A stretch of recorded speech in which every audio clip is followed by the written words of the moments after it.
बसरा के करीब एक छोटी सी बस्ती में बूढ़ा शख्स अपनी जिंदगी के आखिरी दिन गुजार रहा था। वो खामोश, आजिज मगर दाना शख्स था। इसके 5 बेटे थे। इनमें सबसे बड़ा बेटा सलीम था, जो एक किसान था। सलीम दिन भर खेतों में मेहनत करता, जमीन संवारता और फसलों की देखभाल करता।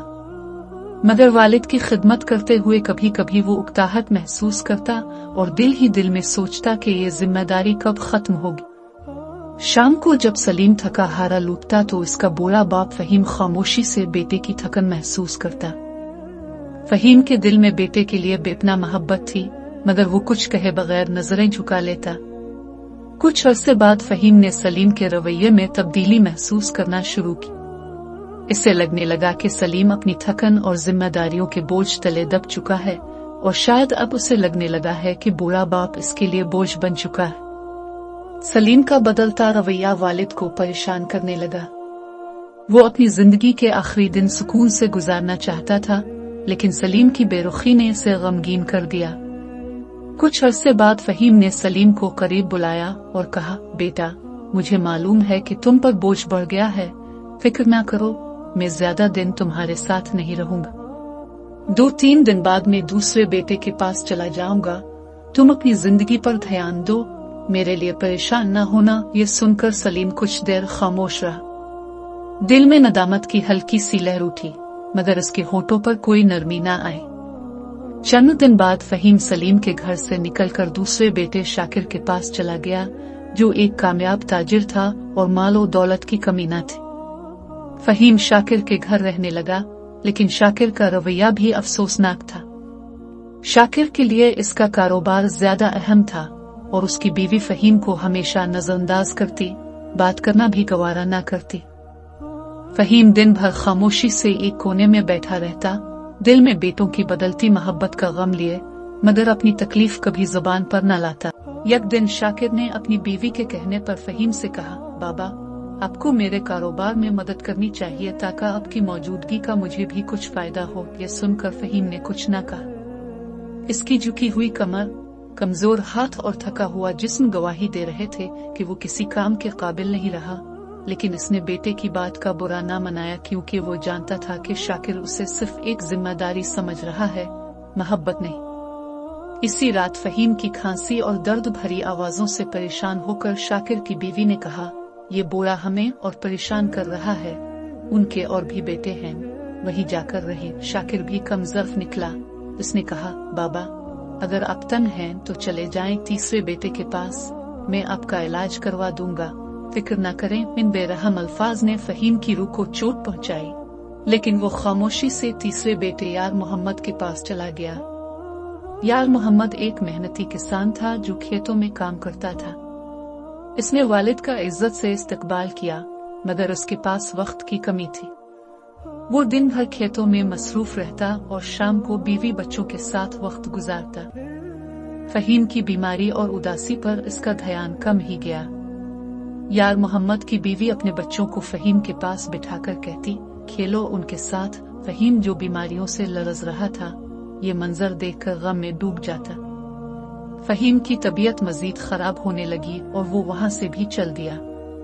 इस बार उसने चौथे बेटे रमीज के पास जाने का फैसला किया। रमीज एक लालची और धोखेबाज शख्स था। जब उसे पता चला कि फहीम के पास कुछ माल नहीं, तो उसने भी फहीम को नजरअंदाज कर दिया। रमीज की बीवी फहीम को सिर्फ एक बोझ समझती थी और उसकी कोई खिदमत न करती। फहीम की तबीयत दिन बदन बिगड़ती गई और आखिरकार रमीज ने भी कह दिया, बाबा, आप यहाँ नहीं रह सकते। मेरे पास इतना वक्त नहीं कि हर वक्त आपका ख्याल रखूं। ये बेरहम अल्फाज सुनकर फहीम 5वीं और आखिरी बेटे समी के पास चला गया। समी सबसे छोटा और गरीब था, मगर वो ईमानदार और मेहनती था। दिहाड़ी करके जो कुछ कमाता, इससे वालिद के लिए दवाएं खरीदता। इसकी बीवी भी निहायत नेक थी। फहीम ने समी और उसकी बीवी का रवैया देखा तो दिल को तसल्ली मिली। वक्त गुजरता गया, फहीम की तबीयत मजीद बिगड़ती गई। समी रात भर जाग कर वालिद की खिदमत करता।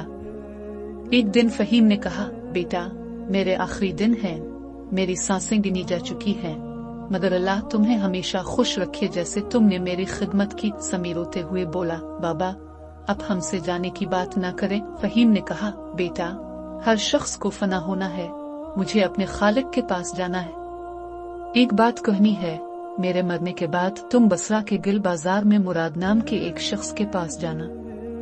इससे कहना कि फहीम वफात पा चुका है और जो अमानत मैंने उसके पास रखी थी वो तुम्हें दे दे।